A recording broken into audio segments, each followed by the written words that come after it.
Bienvenidos nuevamente a estos tutoriales, en este caso para hablar sobre la comparación de medias utilizando la ANOVA.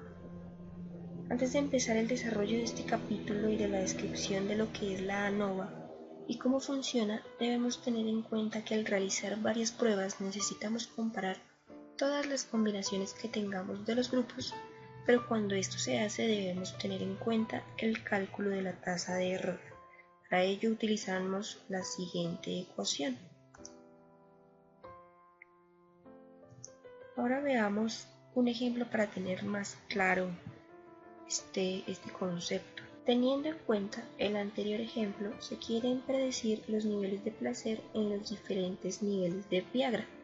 Para eso utilizamos esta ecuación.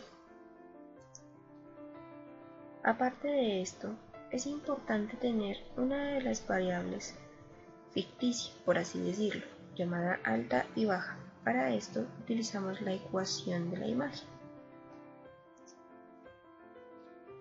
En el caso del grupo de la ingesta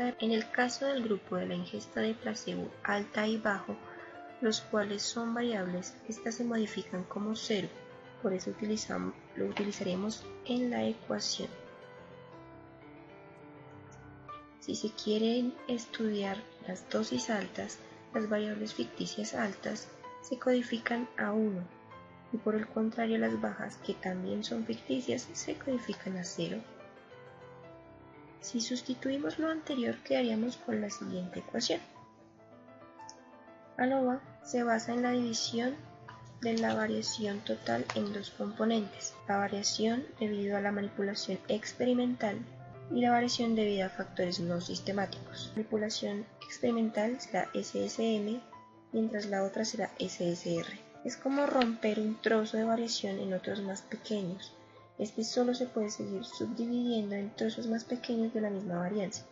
A esto se le denomina particionamiento de la varianza. Debe aclarar siempre con un menor contraste de grupos, que es donde K será igual a 1, contrasta, donde K es el número de condiciones que está comparando. La comparación entre grupos que vayamos a tener depende únicamente de la hipótesis planteada. Se suman las dos medias de los dos grupos experimentales y luego se dividen por 2. Ejemplo, 3,20 más 5,00 dividido en 2 igual a 4,10.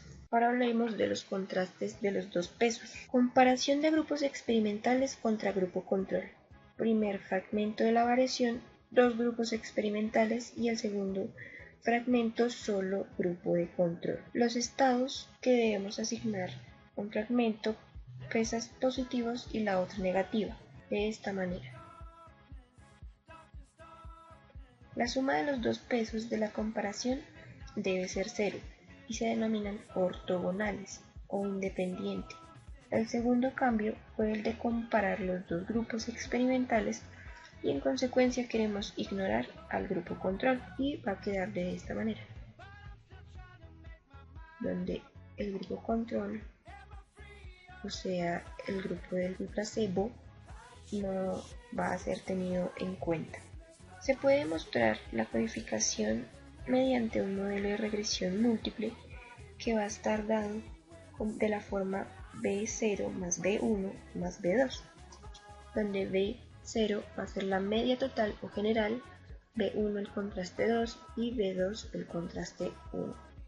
Se realiza una tabla para comparar los resultados, denominada la tabla de contraste ortogonal. Acá vamos a tener todos los contrastes en donde la suma total da 0. Es importante que cuando se multiplican los pesos para un grupo en particular, estos productos también deben sumar a 0. Ahora se lleva a cabo una prueba T comparando dos trozos de media diferente. A partir de los valores de significación de las pruebas T, se ve que los grupos experimentales fueron significativamente diferentes al grupo control. Esto significa que P es menor a 0.05, pero que los grupos experimentales no fueron significativamente diferentes, o sea que P fue mayor a 0.05. Aquí tenemos la tabla de lo descrito anteriormente. continuación veremos las comparaciones no ortogonales. Son comparaciones que están relacionadas de alguna manera y la mejor manera de conseguirlos es desobedecer el hecho de elegir las comparaciones de los dos fragmentos de la variación. Si un grupo se destacó anteriormente, tendrá que ser excluido de cualquier otro contraste. En esta tabla podemos notar que al cambiar los contrastes, la sumatoria de la columna de multiplicación de contrastes no es 0. Acá tenemos en este caso 3, por lo cual esto indica que los contrastes no son ortogonales. Contrastes estándar. Algunos de ellos pueden ser ortogonales o no ortogonales. El SPS te permite elegir cualquier contraste para diferentes tipos de procedimientos. Al codificar las variables en el editor de datos, SPSS tratará el código de menor valor como grupo 1, el código siguiente más alto en el grupo 2 y así sucesivamente. A continuación definiremos la prueba post-hoc.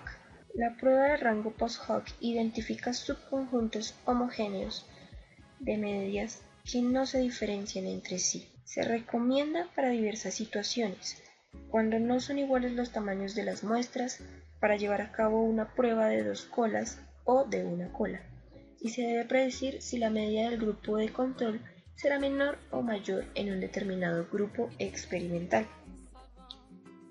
En el programa SPSS, los pasos para hacer una prueba post-hoc son los siguientes. El primero es la prueba de Tukey, que se conoce como Tukey-Kramer, cuando las muestras no tienen el mismo número de datos. Dado que el análisis de varianza acusa un efecto significativo, la prueba Tukey provee un nivel de significancia global de alfa cuando los tamaños de las muestras son iguales, o de otro alfa o beta cuando a lo sumo no son iguales. Se basa en la construcción de intervalos de confianza de las diferencias por pares. Si estos intervalos incluyen al 0, entonces no se rechaza la hipótesis nula. Otro método es el de la diferencia mínima de Fisher. Utiliza el estadístico F. Calcula una diferencia crítica a la que se comparan cada par de promedios. Se pueden construir también intervalos de confianza para diferencias por pares. Sin embargo, el riesgo global alfa tiende a crecer con este método. Utiliza tasas de error individuales. El tercer método que veremos es la prueba del rango múltiple, de Duncan. Se prueban las diferencias entre las medias, empezando con la media más grande contra la segunda más grande, y así sucesivamente, comparando en cada caso con un valor crítico obtenido por tablas. Es muy eficaz, es popular debido a su poder de discriminación.